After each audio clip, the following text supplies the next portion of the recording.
Evelyn was concentrating hard. The tip of her tongue protruded through her teeth, and there was a small frown on her face as she began to trim the piece of soft leather to the correct shape. She couldn't afford to make mistakes, she knew. She had found the piece of leather in the stable lean-to, and there was only just enough for the purpose she had in mind. It was soft, supple, and thin. There were other odds and ends of harnesses and tack in the shed, but they were dried out and stiff. This was the piece she needed. Evelyn was making a sling. She had finally given up trying to learn any skills with the bow. By the time she could hit the side of a barn, she thought, she and Will would have been from long dead from hunger. She sighed. Being brought up as a princess had definite disadvantages. She could do fine needlework and embroidery, judge good wine, and host a dinner party for a dozen nobles and their wives. She could organize servants and sit for hours, straight-backed and apparently attentive through the most boring official ceremonies, all valuable skills in their right places, but none of them were much use to her in her present situation. She wished she had spent a few hours learning even the rudimentaries of archery. The bow, she admitted ruefully, was beyond her, but a sling, that was a different matter. As a little girl, she and her two male cousins had made slings and wandered through the woods outside Castle Ireland, hurling stones at random targets. She recalled that she had been pretty good too.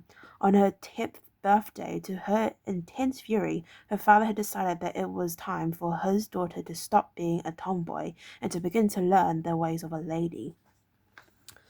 The wanderings and slinging Kate ceased.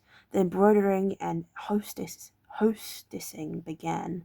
Still, she thought she could probably remember enough of the technique to serve her now, with a little practice. She smiled a little, remembering those privileged days at Castle Ireland. They were a far cry from all this. These days she had new skills, she thought wryly. She could drag a pony through thigh-deep snow, sleep rough, bathe a lot less frequently than polite society might think appropriate, and, with any luck, even kill, clean, and cook her own food. That is, of course, if she could get the damn sling right. She shaped the soft leather patch around a large round stone, wrapping the stone in it and pulling the soft leather tight to create a pouch. She wrapped and released over and over again, forcing the shape of the rock into the leather. Her hands were starting to ache with the effort, and she seemed to recall that as a child servants had done this part for her. I'm not really much use, am I? She said to herself. In fact, she was selling herself short. Her reserves of courage, determination, and loyalty were vast, as was her ingenuity. Unlike someone raised to those conditions, she might not always find the best way to solve their problems, but somehow she would find a way. She would never give in, and it was that strength of purpose and ability to adapt that would make her a great ruler, if she were to make her way back to Ireland. She heard a noise behind her and turned. Her heart sank as she saw Will standing close to her. His eyes were empty, his expression blank. For one awful moment she thought he was looking for another dose of wormweed, and she felt a real surge of fear. It had been 2 weeks since his last dose of the drug. When she had given him that, the packet was left virtually empty. She had no idea what would happen the next time the need clawed at him. Each day she lived with the constant dread that he would ask for more, mixed with a desperate growing hope that perhaps he was cured of addiction. Since the day he had unstrung the bow, she had looked for some further sign of unawareness or memory from him, but in vain. He pointed to the water jug on the bench, and she heaved a sigh of relief. She poured him a mug of water, and he shambled away, his mind still locked in that faraway place only addicts know. Not cured, she thought, but at least the moment she was dreading had been postponed a little longer. Her eyes blurred with tears. She dashed them away and turned back to her work. Earlier she had cut 2 long thongs from the saddle pack, and now she attached one to either side of the pouch. She placed the stone in the pouch and swung the sling experimentally. It had been a long time, but it felt vaguely familiar. The weight of the rock felt comfortable, and it nestled nestled securely in the pouch. She glanced across at Will. He was huddled against the wall of the cabin, his eyes closed, lost to the world. He'd stay like that for hours, she knew. No point wasting any more time, she said to herself, then called to Will. I'm going hunting, Will. I'll be back. I'll be a while. She collected a supply of pebbles and set out. Her previous attempts with the bow had taught her that the local wildlife tended to give the cabin a wide berth now that it was inhabited, but her experience in the past, she thought, it was certainly nothing to do with her attempts at hunting. Ah, look at this, you can zoom in. I didn't know you could do that. Okay, well, we're going to do it at times two. And look how big my thing is. As she went, she took the opportunity to practice her technique. Yep, loading a rock into the sling, whirling it round her head till it made a dull droning sound, then releasing to cast at nearby tree trunks. At first the results were less than encouraging. The velocity was fine, but the accuracy was sadly lacking. But as she continued to practice, her old skill began to return. More and more often, the stones she flung slammed into their targets. She did even better when she loaded 2 stones into the sling, doubling her chances of a hit. Eventually satisfied that she was ready, she set out, heading for a clearing by a you can see that by a stream, where she had seen rabbits feeding and sunning themselves on the warm rocks. She was in luck. A large buck rabbit was sitting on the rocks, eyes closed, ears and nose twitching as he basked in the sunlight and the heat of the sun-warmed rock beneath it. She felt a thrill of satisfaction as she loaded 2 of the large stones into the sling and began to whirl it above her head. The dull droning sound built as the sling gathered speed, and the rabbit's eyes came open as he heard it, but he sensed no danger in the sound and remained where he was. Evelyn saw his eyes open and resisted the temptation to cast instantly. She let the sling wrap around 2 or 3 times more, then released, following through with a full arm cast straight at her target. Perhaps it was beginner's luck, but both stones hit the rabbit with the full force of the whirling swing behind them.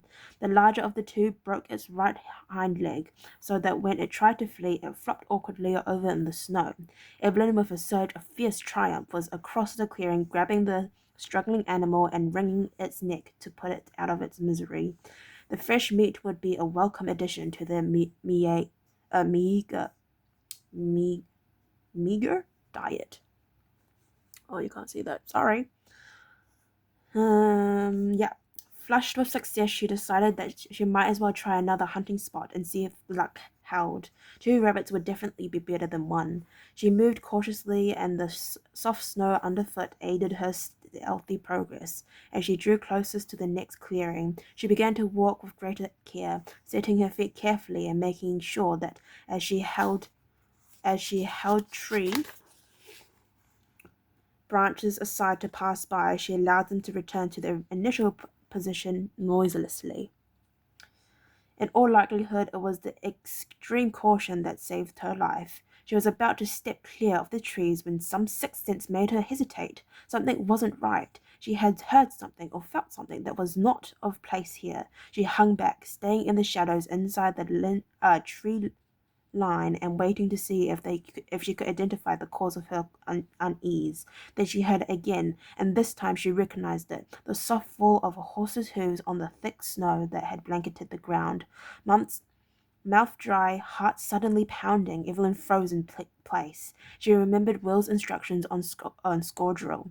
She was still well concealed from anyone or anything in the clearing.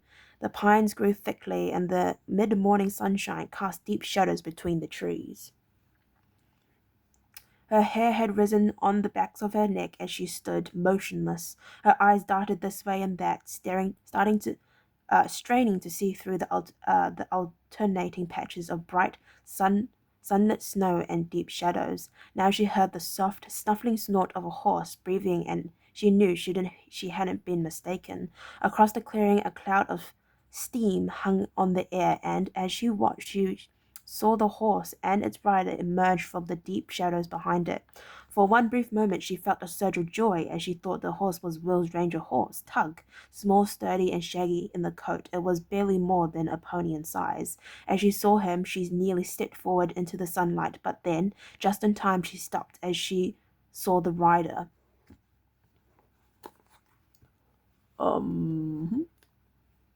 He was dressed in furs with a flat-top fur that hat on his head and a bow slung over his shoulder. She could make out his face quite clearly, brown, weather-beaten skin and high, prominent cheekbones, which made the eyes appear as little more than slits above them. He was small and stocky, she realized, like his horse, and something about him spelt danger. His head turned as he looked at the trees on his right, and Evelyn took the opportunity to shrink further back into the cover of the forest. Satisfied there was nobody watching, the rider urged his horse forward a few paces into the center of the clearing. He paused there, and his eyes seemed to pierce through the shadows to where the girl stood, concealed behind the rough-barked bole of a large pine. For a few breathless seconds she thought he had seen her, but then he tucked the horse's flank. He touched the horse's flank with the heel of one of his fur-trimmed boots and wheeled him to the right. Trotting quickly out of the clearing and into the trees. In a moment he was lost to her sight, the only sign of his presence the clouds of steam that left hanging on the freezing air by the horse's warm breath. For several minutes Evelyn stayed huddled against the pine tree, fearing that the rider might suddenly turn and backtrack. Then, long after the soft thud of his horse's hoofbeats on the snow had died away, she turned and began to turn back through the forest towards the cabin. Will had been sleeping. He woke slowly, consciousness gradually filtering through to him as he became aware that he was sitting on a hardwood floor. His eyes opened and he frowned at the unfamiliar surroundings. Oh my gosh, he's awake! That's so exciting! He was in a small cabin where the bright sunlight of late winter struck through an unglazed window and formed an elongated square on the floor, wider at its best than at the top. Groggily, still half asleep, he stood, realizing that for some reason he had been sleeping while sitting on the floor, his back against one of the walls. He wondered why he had chosen such a spot, when he could see that the cabin contained one rough bunk and two chairs. As he came slowly to his feet, something fell, clattering from his lap onto the floor. He looked down and saw a small hunting bow lying there. Curious, he picked it up, studying it. It was a low-powered affair without any recurve and without the long, heavy limbs of a proper longbow. Useful for small game, he thought vaguely, and precious little else. He wondered where his own recurve bow had got to. He couldn't remember having ever owned this toy.